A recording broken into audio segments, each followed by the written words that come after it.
जय हिंद दोस्तों। उम्मीद है कि बढ़िया होंगे, आप लोग अच्छे होंगे।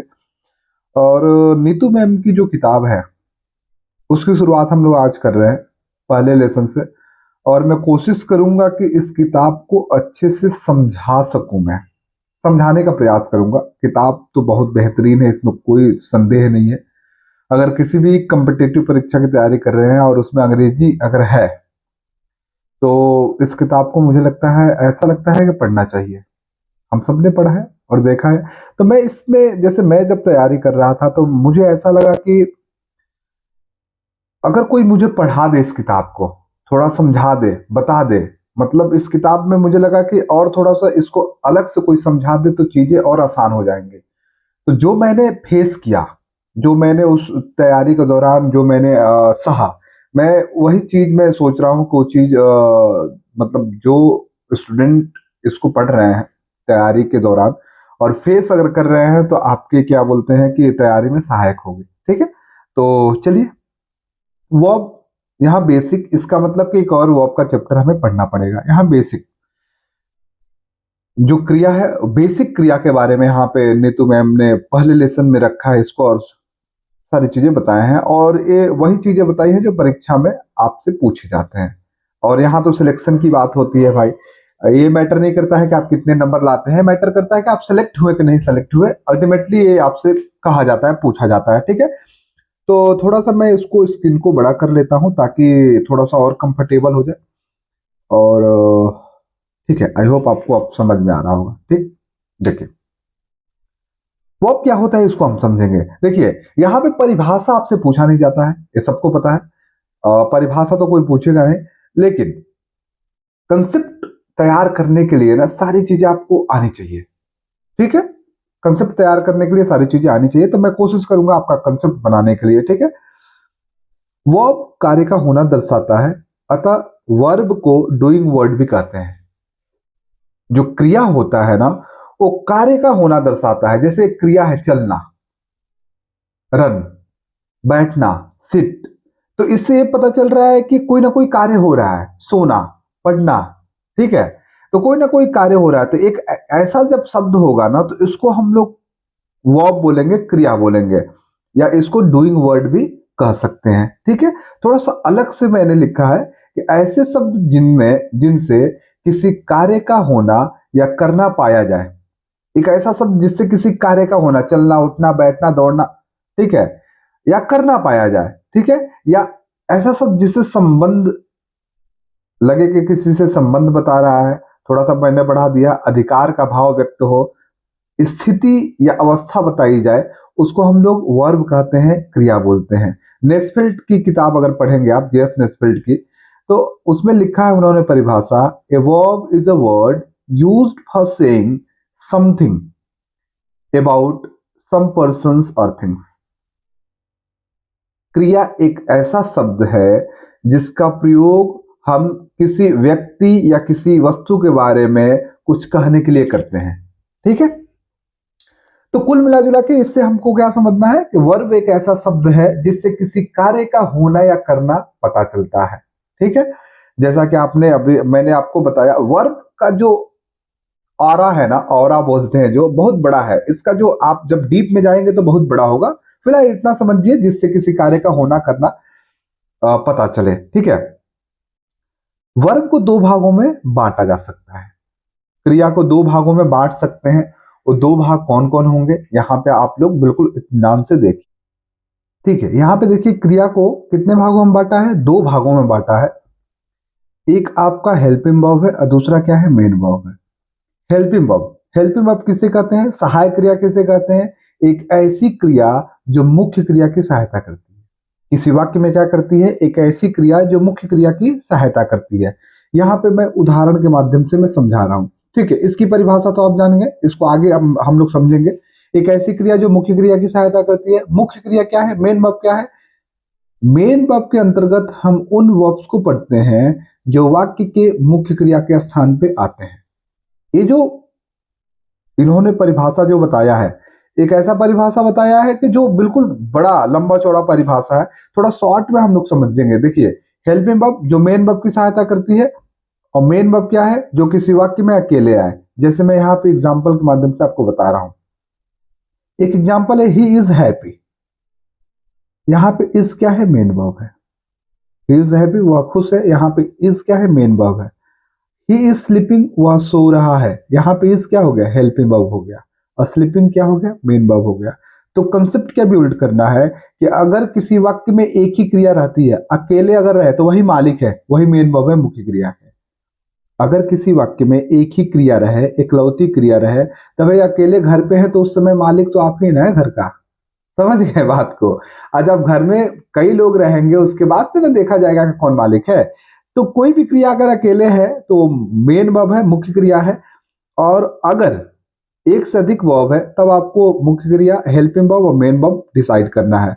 तो पहले आने वाली क्रिया अमूमन हेल्पिंग वर्ब होती है, जो बाद में आने वाली क्रिया मेन वर्ब की सहायता करती है। तो यहाँ पे इज हेल्पिंग मेन वर्ब हो, लेकिन यहाँ पे इज क्या हो जाएगा, हेल्पिंग वर्ब, सहायक क्रिया, क्योंकि स्लीपिंग की सहायता कर रही है।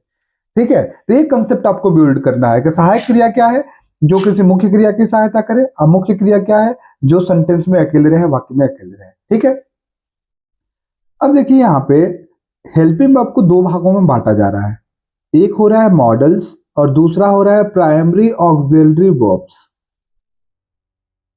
प्राइमरी ऑक्सिलरी वर्ब्स क्या है, बी, डू, हैव, इन तीनों को हम लोग प्राइमरी ऑक्सिलरी वर्ब्स कहते हैं। ठीक है, पहले इसको देख लेते हैं। मॉडल्स, मॉडल्स क्या कर रहा है कि जो मेन वर्ब का कार्य नहीं कर सकते हैं, मॉडल्स क्या होते हैं, जैसे can, could, may, might, shall, should, will, would, सब पढ़े हैं ना, सबके सब मॉडल जरूर आप पढ़े होंगे।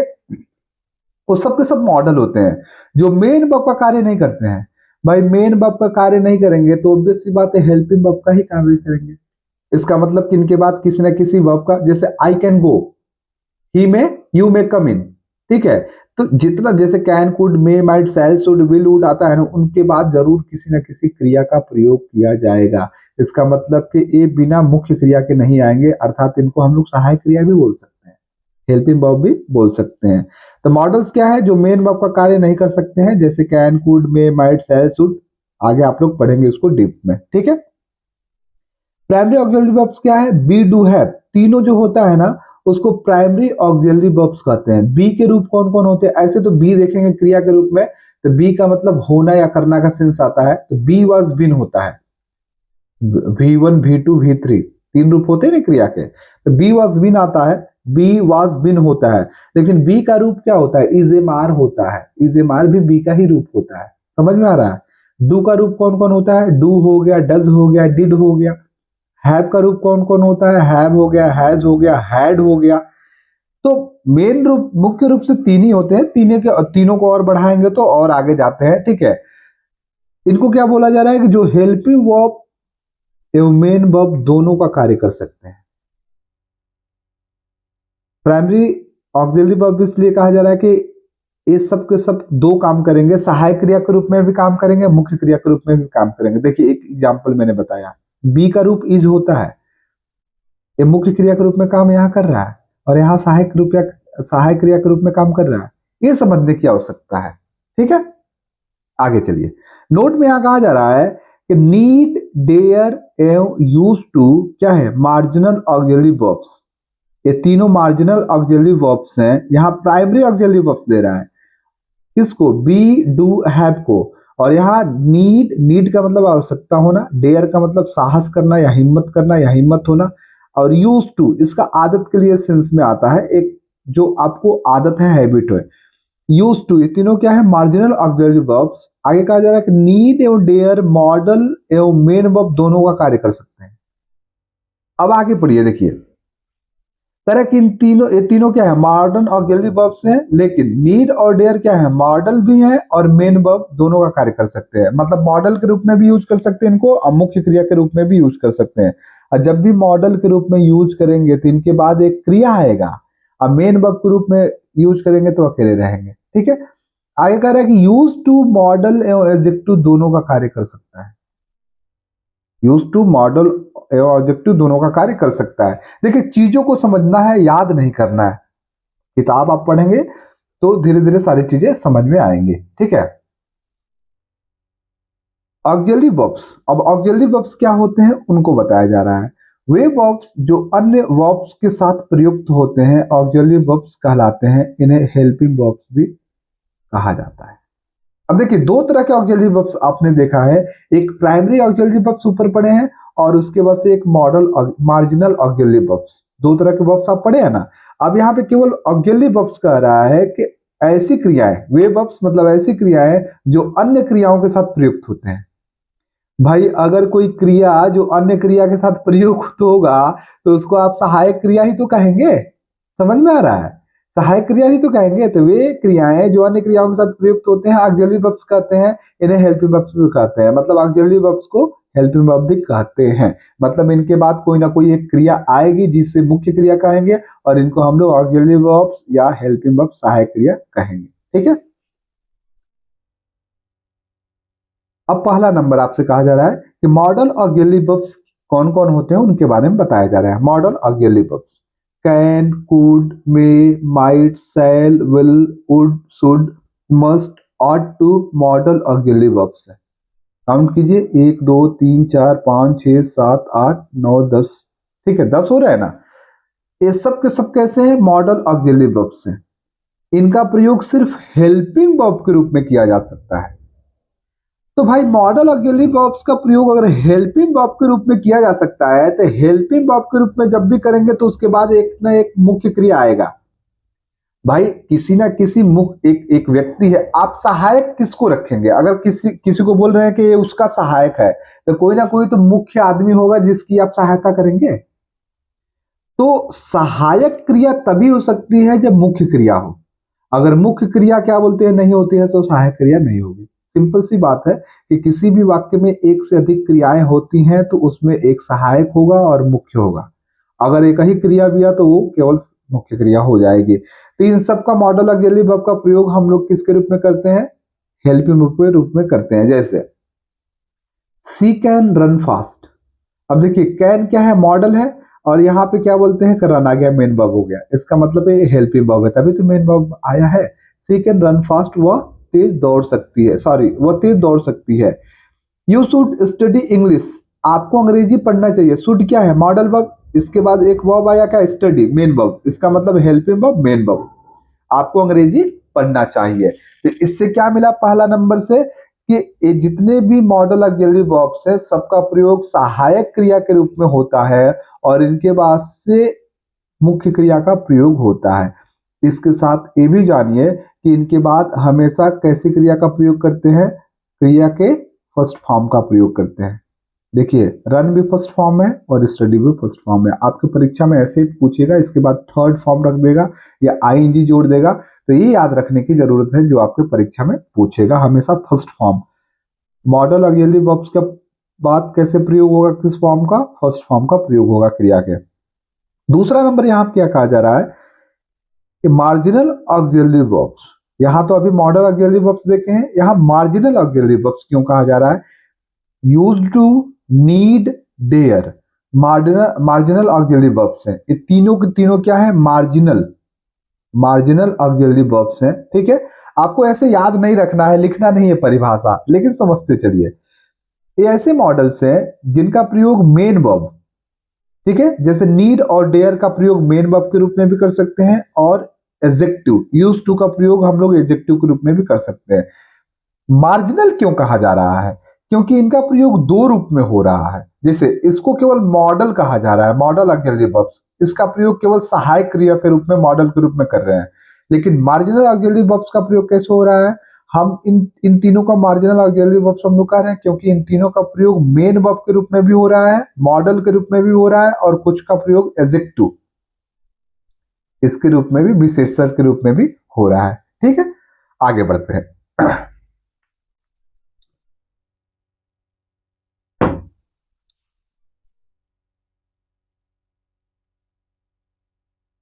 चलिए कुछ एग्जाम्पल से समझाया गया है। एक एग्जाम्पल है कि I am use to sleeping late at night. इसका अर्थ होगा मुझे देर रात सोने की आदत है, मुझे देर रात सोने की आदत है। अब देखिए यहाँ एम दे रहा है, एक वर्ब है, ए हेल्पिंग के रूप में काम कर रहा है। यूज टू किसके रूप में काम कर रहा है, एडजेक्टिव के रूप में काम कर रहा है, और स्लीपिंग यहाँ जिरंड के रूप में काम कर रहा है। अगर यूज टू यहाँ हटा देते हैं मान लीजिए, तो I am sleeping late at night, मैं देर रात में सो रहा हूं, आदत है नहीं आएगा। समझ में आ रहा है? तो तीन आपका मार्जिनल ऑक्सिलरी वर्ब्स दो दे रहा था, इसमें यहां पे यूज टू का प्रयोग हम लोग एडजेक्टिव ग्रुप में कर रहे हैं। एक प्रयोग इसका ऐसे होता है, ही यूज टू रन, इसका प्रयोग पास्ट हैबिट दिखाने के लिए करते हैं, भूतकाल में आदत की, कि वह दौड़ा करता था। यहाँ यूज्ड का प्रयोग मेन वर्ब के रूप में हुआ है, और यहाँ टू रन क्या हो गया, इन्फिनेटिव।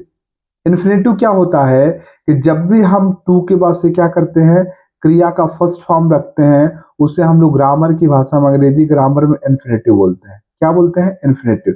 इन्फिनेटिव दो प्रकार का होता है, एक डायरेक्ट होता है और एक होता है टू रख के। डायरेक्ट का मतलब होता है जिसमें हम लोग टू नहीं रखते हैं, और एक होता है जिसमें टू रख के इन्फिनेटिव बनाते हैं।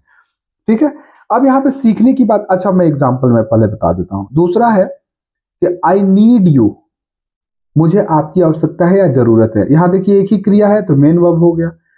You need not come tomorrow, यहां नीड हेल्पिंग, आपको कल आने की आवश्यकता नहीं है, यहाँ पे हेल्पिंग वर्ब नीड हो गया, और कम क्या हो गया, ये मेन वर्ब नहीं है, ये डायरेक्ट इन्फिनेटिव है, बिना टू का प्रयोग हो रहा है। ठीक है, तीसरा है she does not dare to come home late, वह देर घर आने से साहस नहीं करती है, मतलब देर से घर आने का साहस नहीं करती है। और आपका बी नंबर है तीसरा का, I dare not enter his room without permission, मैं उसके अनुमति के बिना उसके कमरे में जाने की साहस नहीं करता हूं। अब समझिए बात क्या है, आपके परीक्षा में जो पूछेगा, जब भी इस तरह का सेंटेंसेज आएगा आई एम यूज टू, तो इसके बाद हमेशा क्रिया का कौन सा प्रयोग होगा, V1 प्लस ING। क्या होगा, V1 प्लस ING, जो आपके परीक्षा में पूछता है। I am use to sleeping, going, running, ऐसे करके आएगा। ठीक है, he used to, he used, to के बाद से क्या, हमेशा क्रिया का फर्स्ट फॉर्म यूज कीजिए इस प्रकार के सेंटेंसेज में। ठीक है, आई नीड यू, मुझे आपकी आवश्यकता है, तो सीधे है क्या बोलते हैं कि यू नीड नॉट कम। अब कई बार क्या होता है ना कि आपके परीक्षा में कैसे गलती पूछता है, यहाँ पे टू दे देता है, और बहुत बार बोल भी फ्लो में बोल देंगे, you need not to come tomorrow, you need not to come tomorrow, यहाँ पे टू आप रख के आराम से बोल देंगे। तो जब भी नीड और इसके साथ नॉट का यूज किया जाए तो इन्फिनिटिव कैसा होगा, बिना टू का प्रयोग नहीं होगा। समझ में आ रहा है? लेकिन अगर इसी को मैं बोल दूं, जैसे नीचे कहा है कि जैसे मान लीजिए कि इसको मैं हटा दूं, इसको हटा दूं और कहे she dare not come to come home late, she dare not to come home late, इसको हटा देते हैं। ठीक है, अगर डज नॉट नहीं लगाते हैं, इस नॉट को यहां लेते आते हैं जैसे यहां है, ठीक है, तो यहां पे टू का प्रयोग नहीं होता। लेकिन अगर डू या डज का प्रयोग होता है ऐसे सेंटेंसेस में, तो टू का प्रयोग करना पड़ेगा। अगर टू का प्रयोग नहीं करते हैं तो गलत हो जाएगा। She does not dare to come home late, ठीक है, ऐसे नहीं कर सकते हैं, she does not dare come home late. जब डू या डज का प्रयोग होगा तो क्रिया का पहले टू लगाएंगे, जब डू और डज का प्रयोग नहीं होगा सीधे नॉट इसी के साथ प्रयोग हो जाएगा, तो क्रिया के साथ टू नहीं लगाएंगे। ये सीखने की जरूरत है। समझ में आ रहा है? जैसे I dare not enter his room without permission, यहां पे देखिए टू नहीं लगाया है। अगर मैं डू लगा दूं, I do not dare to come his room without permission, ऐसे होगा। You do not need, you do not need to come tomorrow, do या डज लगेगा तो क्रिया का पहले टू लगाएंगे। अगर डू या डज नहीं लगता है, सीधे नीड और डेयर के साथ नॉट का प्रयोग करते हैं, तो नॉट के बाद से आने वाली क्रिया में टू नहीं लगाते हैं। ये सीखने की यहाँ पे जरूरत है, यही परीक्षा में आपसे पूछा जाता है। ठीक है, आप प्रीवियस ईयर जब प्रैक्टिस करेंगे तो आपको सारी चीजें देखने को मिलेंगी। ठीक है, अब आपको स्टेप बाय स्टेप सारी चीजें समझाया जाएगा। ऑक्सिलरी वर्ब्स के कुछ मुख्य बिंदु, ऑक्सिलरी वर्ब्स जो आपने ऊपर पढ़ा है उसके कुछ मुख्य बिंदु क्या क्या है। पहला है rule number 1, model auxiliary verbs का प्रयोग मेन वर्ब्स के रूप में नहीं होता है। जो मॉडल ऑक्सिलरी वर्ब्स का आपने प्रयोग देखा और मेन वर्ब के रूप में उनका प्रयोग कभी नहीं होता है, इनका प्रयोग हेल्पिंग वर्ब्स के रूप में होता है। जैसे मॉडल ऑक्सिलरी वर्ब्स का, जैसे can, could, may, might, shall, should, will, would, इनका प्रयोग कभी भी मेन वर्ब के रूप में नहीं होगा। मेन वर्ब क्या है, मतलब अकेले प्रयोग नहीं होगा, इनके बाद कोई ना कोई क्रिया आएगा। जैसे I can lift this box, मैं इस बॉक्स को उठा सकता हूं। आप लिफ्ट हटा के जरा बना दीजिए। आई कैन दिस बॉक्स हो सकता है, जरूर आएगा इसके बाद कोई ना कोई क्रिया। तो कैन क्या मॉडल है जो सहायक क्रिया है, और एक क्या हो जाएगा मेन वर्ब हो गया, मुख्य क्रिया हो गया। तो वही बात कहा जा रहा है कि मॉडल ऑक्सिलरी वर्ब्स के बाद जरूर मुख्य क्रिया आएगा, मतलब मुख्य क्रिया के जैसे इनका प्रयोग कर ही नहीं सकते हैं। मतलब किसी वाक्य में मॉडल ऑक्सिलरी वर्ब्स का प्रयोग अकेले नहीं हो सकता है, उसके बाद एक क्रिया आएगी ही आएगी। ही शुड वर्क हार्ड, उसे कठिन परिश्रम करना चाहिए। वर्क हटा के बनाइए ही शुड हार्ड, ये तो सेंटेंस ही गलत हो गया। ठीक है, रूल नंबर 1। ठीक है, रूल नंबर 2 क्या कह रहा है कि मॉडल ऑक्सिलरी वर्ब्स का V1 V2 V3 या ing फॉर्म या यस ES फॉर्म नहीं होते हैं। मतलब can could shall should will would, इनका क्या बोलते हैं, कोई ऐसे नहीं है कि V1 है, जैसे क्या, जैसे मान लीजिए कि क्रिया है गो वेंट गॉन, 3 फॉर्म हो गए। वैसे मॉडल ऑक्सिलरी वर्ब्स का कोई फॉर्म नहीं होता है, वो अपने आप में जो है वही है, कैन कैन ही रहता है, कभी बदलता नहीं है। यहाँ पे ये कहा जा रहा है उसको आईएनजी भी नहीं कर सकते हैं, उसमें ईएस यस ईएस भी नहीं जोड़ सकते हैं। ठीक है, आगे कहा जा रहा है कि इनका प्रयोग सभी नंबर्स तथा पर्संस के सब्जेक्ट के साथ हमेशा एक ही रूप में होता है। मतलब कहा यह जा रहा है कि कैन कुड शैल शुड हमेशा सभी सब्जेक्ट के साथ, चाहे सिंगुलर हो चाहे प्लूरल हो, सबके साथ आराम से कर सकते हैं। ठीक है, इनका नंबर भी नहीं बदलते हैं। जैसे मान लीजिए एक वाक्य में बनाओ कि आई रन, सब्जेक्ट है आई, चाहे मान लीजिए मैं कहूं यू रन, आप दौड़ते हैं, सी रन्स हो जाएगा, यू रन होगा। मतलब यू प्लूरल है तो उसके साथ रन लग रहा है, सी सिंगुलर है तो उसके साथ रन्स लग जा रहा है, यस उसमें जुड़ जा रहा है। तो वही कहा जा रहा है कि सब्जेक्ट कर्ता के साथ इसका रूप नहीं बदलता है मॉडल ऑक्सिलरी वर्ब का। ठीक है, वो एक जैसा ही रहता है हमेशा। ठीक है, अर्थात इनके रूप फॉर्म में कोई परिवर्तन नहीं होता है। ठीक है, 2 चीजें यहां से बताई जा रही हैं। एक तो जितने भी मॉडल ऑक्सिलरी वर्ब्स हैं हमेशा एक जैसे रहते हैं, कैन कुड शैल शुड हमेशा, और उनका प्रयोग एक ही रूप में हमेशा होता है, उनके रूप को बदलते नहीं है। जैसे सी कैन हेल्प यू, वो आपकी सहायता कर सकती है, सी आपका सिंगुलर सब्जेक्ट है। अगर मैं कहूं you can help, sorry I can help you, मैं आपकी सहायता कर सकता हूं। दे कैन हेल्प यू, वे लोग आपकी सहायता कर सकते हैं। केवल यहां सब्जेक्ट बदल रहा है, कैन हमेशा वही रहेगा। ठीक है, you should understand your friends, आपको अपने मित्रों को समझना चाहिए। ठीक है, they should understand their friends, उन लोगों को अपने मित्रों को समझना चाहिए। ठीक है, तो क्या यहां से आपने सीखा कि सब्जेक्ट भले सिंगुलर प्लूरल हो जाएगा लेकिन मॉडल ऑक्सिलरी वर्ब के रूप में कोई परिवर्तन नहीं हो जाएगा होगा, और इनके साथ हमेशा कैसे क्रिया का प्रयोग होगा, क्रिया के फर्स्ट फॉर्म का प्रयोग होगा। ठीक है, तीसरा नंबर रूल क्या है, ऑट तथा यूज्ड के बाद इंफिनिटिव अर्थात 2+V1 का प्रयोग होता है। आप इंफिनिटिव का मतलब समझिए क्या होता है। देखिए 2 तरह का मैंने बताया, अधिकतर यही होता है 2+V1, इसको इन्फिनेटिव बोलते हैं।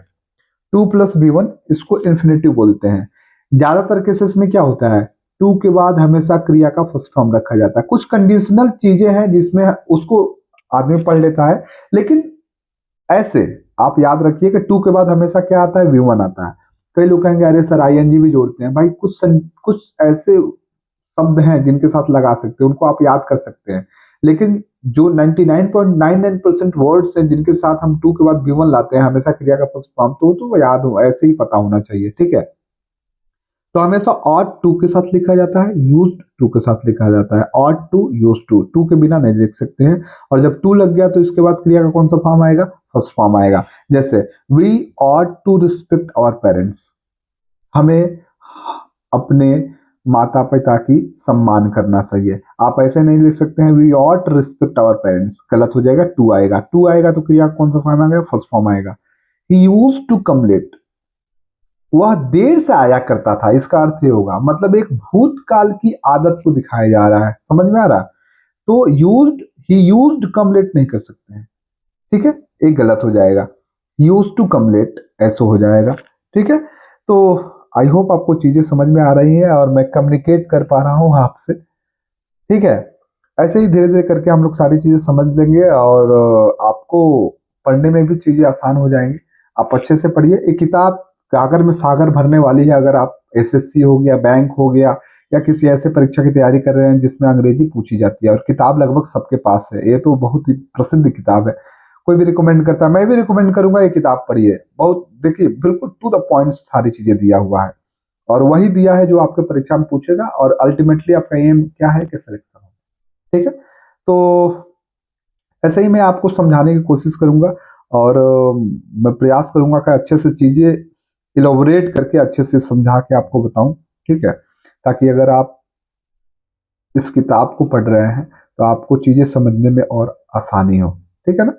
तो अगर आपको अच्छा लगे तो अपने दोस्त के पास भी इस वीडियो को पहुंचाइए। अगर कुछ कमी लगे तो कमेंट कीजिए कि सर ऐसे भी कर सकते हैं, ऐसे हो सकता है, या कुछ और पढ़ने का मन हो अंग्रेजी में तो वो भी कमेंट कर सकते हैं। ठीक है।